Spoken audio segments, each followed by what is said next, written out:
Hello everyone, my name is Ashutosh Gangrade and once again welcome to गोटेल academy. आज हम लोग MPPSC 2019 के जो कंप्यूटर सेक्शन के क्वेश्चन आए थे उसको डिस्कस करेंगे। स्टार्ट करते हैं वीडियो को बिना देर लगाए हुए। सबसे पहला क्वेश्चन जो हमारे सामने आता है कंप्यूटर से है, 2019 के MPPSC एग्जाम में आया था। वो ये था, कंप्यूटर के क्षेत्र में वायरस का मतलब है। In the field of computer virus stands for. काफ़ी ईजी क्वेश्चन था। Very intelligent result unit until source, vital information resource under siege, viral important record user searched, very interchanged resource under search। तो इसका जो right answer है वो vital information resource under seize. काफ़ी easy question था, कई exams में पूछ चुके हैं। अगर आप तैयारी कर रहे हैं MPPSC की तो आपको वायरस का फुल फॉर्म पता होना चाहिए था। और ये वायरस कंप्यूटर से रिलेटेड है, पहले लिखा है इन्होंने, कंप्यूटर के क्षेत्र में। काफ़ी इजी क्वेश्चन था, अगर आपने किया होगा तो एक नंबर आपका यहाँ पे कंफर्म हो जाता है। सेकंड क्वेश्चन ये भी काफ़ी हद तक तो इजी था। जो अनधिकृत पहुंच प्राप्त करता है, महत्वपूर्ण डाटा को नष्ट करता है, वैध उपयोगकर्ताओं की सेवा को अस्वीकार करता है या उनके लक्ष्यों के लिए समस्याएं पैदा करता है, कहलाता है। One who gains unauthorised access, destroys vital data, denies legitimate user service और cause problems for their target is called white hat hacker. White hat hacker जो होते हैं वो एक तरीके से आपके सिस्टम में उपस्थित जो खामियां होती हैं उनको पता लगाते हैं। ये क्रैकर के समान ही काम करते हैं, हैकर के जैसे ही काम करते हैं ये। लेकिन ये क्या करते हैं, इनका नाम एक होता है व्हाइट हैट और एक होता है ब्लैक हैट। व्हाइट हैट जो रहते हैं वो अपनी जो खुफिया विभाग होता है उसमें, मतलब ये सेंध को पता लगाते हैं, उसमें जो कमियां होती हैं उनको पता लगाते हैं। इनका मोटो जो रहता है वो किसी को परेशान करना या किसी की इन्फॉर्मेशन, जानकारी निकालना नहीं होता है। इनका मतलब मेन मोटो होता है कि जो भी सिस्टम है उसमें जो भी कमियां हैं उनको पता लगाएं हम लोग। क्रैकर, इसका जो राइट आंसर है वो है क्रैकर, जो कि अनऑथोराइज्ड एक्सेस करता है किसी भी सिस्टम में, उसको बोलते हैं क्रैकर। इसका राइट आंसर जो था वो था क्रैकर। अगर आपने क्रैकर पे टिक किया होगा अगर, तो ये आपका राइट आंसर था, अदरवाइज एक नंबर फिर गए। नेक्स्ट क्वेश्चन, पहला साइबर लॉ जो भारत में ई-कॉमर्स के लिए कानूनी ढांचा प्रदान करता है। First cyber law which provide the legal infrastructure for ecommerce in India. काफी इजी क्वेश्चन था ये भी। सूचना प्रौद्योगिकी अधिनियम 2000, द इंफॉर्मेशन टेक्नोलॉजी एक्ट 2000। काफी इजी क्वेश्चन था। 17 अक्टूबर 2000 को ये पार्लियामेंट के द्वारा पास किया गया था, एक लॉ बनाया गया था जिसका नाम था IT एक्ट।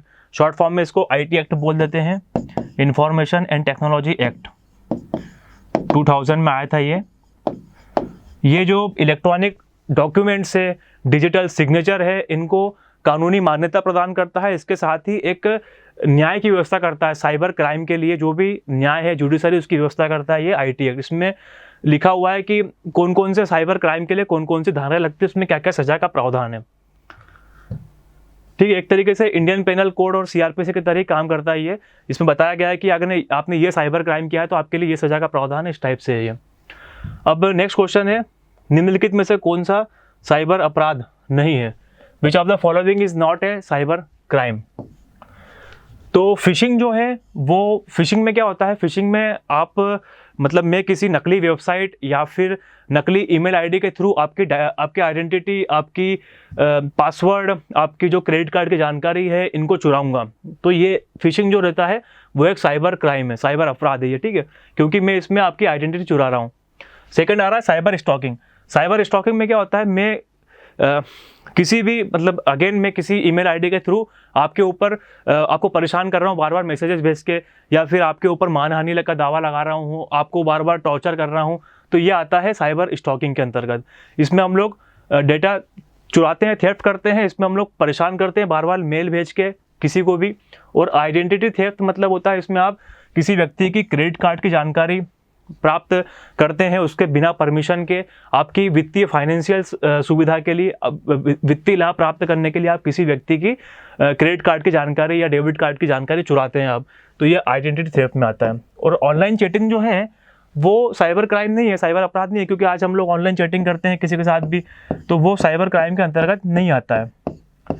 सिंपल से आप अगर चैटिंग कर रहे हैं किसी के साथ तो वो साइबर क्राइम में नहीं आएगा, साइबर अपराध में नहीं है। तो इसका जो राइट आंसर है, निम्न में से कौन सा एक साइबर अपराध नहीं है, तो वो है ऑनलाइन चैटिंग।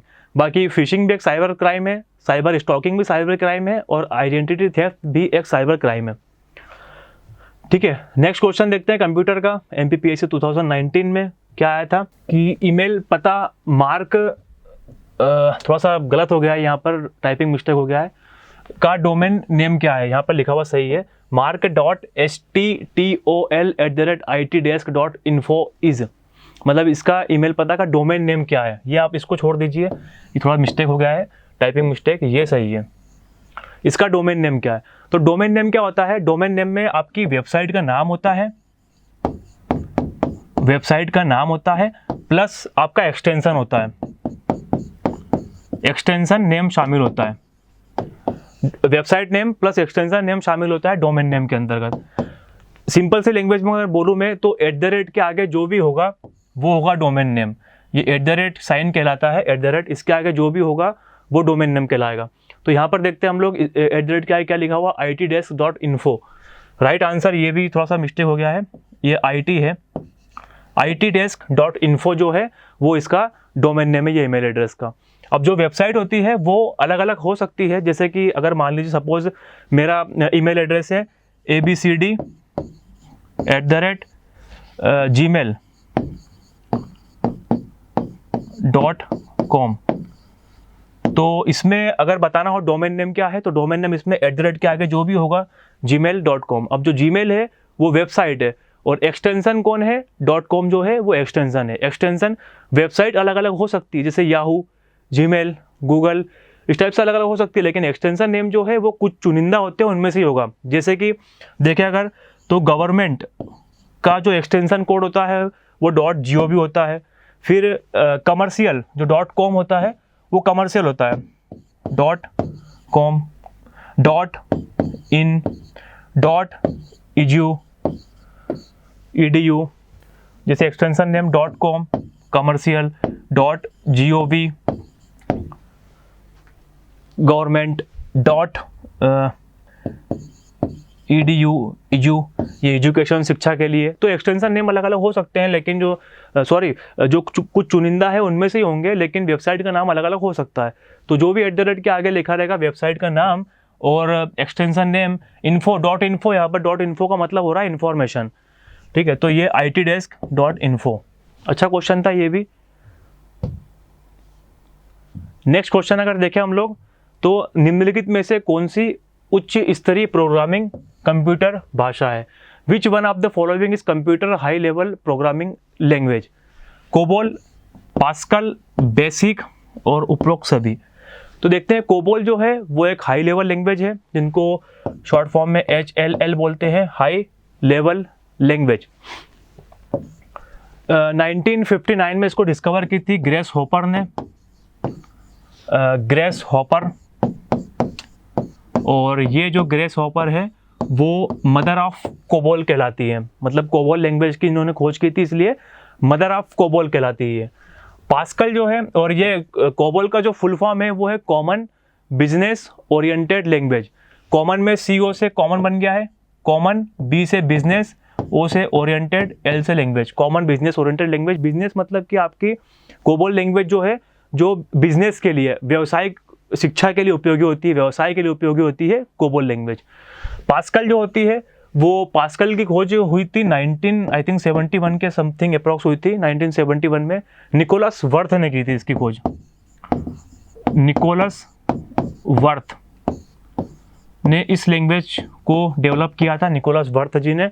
और पास्कल जो है वो एजुकेशन सिस्टम में इस्तेमाल होती है पास्कल लैंग्वेज। बेसिक लैंग्वेज जो है उसका फुल फॉर्म है beginners all purpose symbolic instruction code, B for beginners all purpose, यहाँ पे P साइलेंट कर दिया है, beginners all purpose symbolic instruction code 1964 में डेवलप की गई थी ये, और जॉन कैमेनी और थॉमस कुर्ज, जॉन कैमेनी और थॉमस कुर्ज, ये दो व्यक्तियों ने इसको डेवलप किया था बेसिक लैंग्वेज को, और ये लगभग विश्व के मतलब सबसे ज़्यादा इस्तेमाल होने वाली हाई लेवल लैंग्वेज है ये, उच्च स्तरीय प्रोग्रामिंग भाषा। जो सबसे अधिक इस्तेमाल होने वाली कौन सी है वो बेसिक ही है। तो यहाँ पर तीनों जो है कोबोल भी, पास्कल भी और बेसिक भी तीनों हाई लेवल लैंग्वेज के एग्जाम्पल है। तो इसका जो आंसर आएगा वो आएगा उपरोक्त सभी। काफ़ी अच्छा क्वेश्चन था, इजी क्वेश्चन कह सकते हैं इसको। नेक्स्ट क्वेश्चन देखें अगर हम लोग, तो JSP का मतलब है, तो JSP जो है, JSP स्टैंड्स फॉर, JSP का फुल फॉर्म जो है वो है Java server pages. Java server pages, जो जावा में हम प्रोग्रामिंग करते हैं, जो जावा प्रोग्रामिंग होती है उसमें इसका यूज़ होता है। जावा प्रोग्रामिंग में इस लैंग्वेज इसका यूज़ होता है JSP का, जावा सर्वर पेजेस का। और इसको 1999 में 1999 में सन माइक्रोसिस्टम ने डेवलप किया था। 1999 में सन माइक्रोसिस्टम ने डेवलप किया था JSP को, जावा सर्वर पेजेस को। ये काफ़ी टफ क्वेश्चन था, थोड़ा सा टफ क्वेश्चन था ये, Java server pages. Next question है बिंग एक वेब सर्च इंजन है जिसका स्वामित्व और संचालन निम्नलिखित द्वारा किया जाता है। Bing is a web search engine owned and operated by. इसका ये तो काफ़ी इजी क्वेश्चन था। अगर आप नेट फ्रेंडली है, अगर नेट का यूज़ करते हैं आप लोग, तो पता होगा आपको। माइक्रोसॉफ्ट ने इसको यूज़ किया था 3 जून 2009 को इसको लॉन्च किया था माइक्रोसॉफ्ट ने। माइक्रोसॉफ्ट ऑफिस खोलते हैं तो आप सबसे पहले बिंग देखते हैं, वहाँ पर एक लोगो बनाता है बिंग का। तो ये काफ़ी इजी क्वेश्चन था, माइक्रोसॉफ्ट ने किया था इसको। वेब क्रॉलर, ये थोड़ा टफ क्वेश्चन था। वेब क्रॉलर को इस रूप में जाना जाता है, web crawler is also known as. इसका जो राइट आंसर पे जंप करता हूँ मैं, तो राइट आंसर है इसका वेब स्पाइडर। वेब स्पाइडर के रूप में जानते हैं इसको। वेब क्रॉलर क्या होता है? एक इलेक्ट्रॉनिक वॉट होता है, ये एक इलेक्ट्रॉनिक वॉट है, ये इलेक्ट्रॉनिक वॉट है। ये वेब क्रॉलर जो है वो एक तरीके का इलेक्ट्रॉनिक वॉट है जो कि www मतलब वर्ल्ड वाइड वेब, जो हमारे वर्ल्ड वाइड वेब पेज को है ना, ये व्यवस्थित करता है। उसके बाद क्या होता है, अगर मेरी कोई वेबसाइट है तो उसके हर पेज पे जाके सर्च करेगा उसको और सर्च इंजन के ऊपर लेके आएगा ये उस वेबसाइट के। तो ये वो काम करता है वेब क्रॉलर या वेब स्पाइडर। स्पाइडर मतलब जाल, मतलब कि एक तरीके का जाल फैलाता है ये। तो वही बताया मैंने आप लोगों को कि इलेक्ट्रॉनिक वॉट है एक तरीके का, जो कि www वर्ल्ड वाइड वेब को व्यवस्थित स्वरूप प्रदान करता है। उसके बाद फिर अगर कोई वेबसाइट है तो उस वेबसाइट के हर पेज को सर्च करेगा ये और उसको सर्च इंजन पर लेके आएगा। काफ़ी मतलब फैल जाता है ये, इसलिए इसको वेब क्रॉलर या फिर वेब स्पाइडर, जाल के समान फैल जाता है ये, इसलिए इसका नाम वेब स्पाइडर रख दिया गया। काफ़ी टफ क्वेश्चन था ये, अच्छा क्वेश्चन था। नेक्स्ट क्वेश्चन देखें हम लोग अगर, तो आउटपुट डिवाइसेस कौन कौन सी है, निम्नलिखित समूह में से कौन सी केवल आउटपुट डिवाइस है? बेसिक क्वेश्चन था ये तो। अगर आप कंप्यूटर बेसिक जानते हैं तो आपको ये क्वेश्चन का आंसर पता होगा। Which of the following groups consist of only output devices? किसमें से किन किन मतलब कौन कौन सी आउटपुट डिवाइस है? इनपुट डिवाइस मतलब हम कुछ दे रहे हैं और आउटपुट डिवाइस मतलब हम कुछ ले रहे हैं। इनपुट डिवाइस मतलब कि जैसे कीबोर्ड, माउस, ये सबसे बेसिक एग्जांपल है इनपुट डिवाइस के। आउटपुट डिवाइस का सबसे बेसिक एग्जांपल है मॉनिटर, सबसे बेसिक। क्योंकि अभी जो आप ये देख रहे हैं, ये स्क्रीन देख रहे हैं, ये आउटपुट डिवाइस में आएगा। क्यों? क्योंकि आप इससे कुछ ले रहे हैं। बट मैं ये पेन जो है वो इनपुट डिवाइस में आएगा, क्योंकि मैं इसमें कुछ इनपुट कर रहा हूँ, कुछ दे रहा हूँ इसको, तो ये इनपुट डिवाइस में आएगा। अब इसमें देखते हैं हम लोग स्कैनर, प्रिंटर, मॉनिटर। इसमें जो स्कैनर है वो तो इनपुट डिवाइस है, क्योंकि स्कैनर में हम लोग कुछ भी स्कैन करके देते हैं कंप्यूटर को। प्रिंटर जो है वो आउटपुट डिवाइस है। क्यों? क्योंकि प्रिंटर से हम लोग सॉफ्ट कॉपी को हार्ड कॉपी में कन्वर्ट करते हैं, कुछ लेते हैं उससे। मॉनिटर ये भी हमको दे रहा है, तो ये भी आउटपुट हो गया। इसमें ये 2 आउटपुट हो गए और ये इनपुट हो गया, मतलब ये ऑप्शन तो गलत हो गया, केवल आउटपुट का पूछा है इन्होंने। सेकंड देखते हैं कीबोर्ड। कीबोर्ड तो मैंने आपको पहले बोल दिया कि यहाँ पर कीबोर्ड जो है वो इनपुट डिवाइस है। उसके बाद प्रिंटर जो है वो आउटपुट डिवाइस है, मॉनिटर जो है वो आउटपुट डिवाइस है, मतलब ये क्वेश्चन का ऑप्शन भी गलत हो गया। माउस, अगेन बताया था मैंने, माउस जो है वो इनपुट डिवाइस है, printer again output, monitor again output. अगला क्वेश्चन आता है डी। प्लॉटर जो है वो आउटपुट डिवाइस है, प्रिंटर आउटपुट डिवाइस है, मॉनिटर आउटपुट डिवाइस है। जो इसका राइट आंसर जो होगा वो डी होगा, प्लॉटर, प्रिंटर एंड मॉनिटर। ये तीनों केवल और केवल आउटपुट डिवाइसेस है। अच्छा क्वेश्चन था। नेक्स्ट क्वेश्चन अगर देखें हम लोग, तो लास्ट वन क्वेश्चन है हमारे पास, फिल इन द ब्लैंक्स में क्वेश्चन था ये, अपने ब्राउजर में सहजकर किसी पसंदीदा वेबसाइट को जल्दी से एक्सेस करने का एक तरीका है। सिंपल क्वेश्चन है, अगर आप नेट यूज़ करते हैं अगर आपके मोबाइल में, तो इसका इजी क्वेश्चन, बुकमार्क में आप किसी अपनी पसंदीदा वेबसाइट को उसमें सहज कर रख सकते हैं। जैसे आपके मोबाइल में अगर आप नेट चलाते हैं तो उसमें बुकमार्क का ऑप्शन आता है, अगर आप उस वेबसाइट पे जाकर उसको बुकमार्क कर देंगे तो नेक्स्ट टाइम आपको उस वेबसाइट सर्च करने की ज़रूरत नहीं पड़ेगी, वो सीधा उसी पेज पे खुलेगी जहाँ आपने उसको बुकमार्क सेव किया था। तो ये काफ़ी इजी क्वेश्चन था, बुकमार्क के रूप में हम उसको सेव करते हैं अपनी पसंदीदा वेबसाइट को जल्दी एक्सेस करने के लिए, जल्दी वहाँ तक पहुँचने के लिए। तो इसका राइट आंसर जो है वो है बुकमार्क। ये क्वेश्चन हमारे कंप्लीट होते हैं कंप्यूटर के।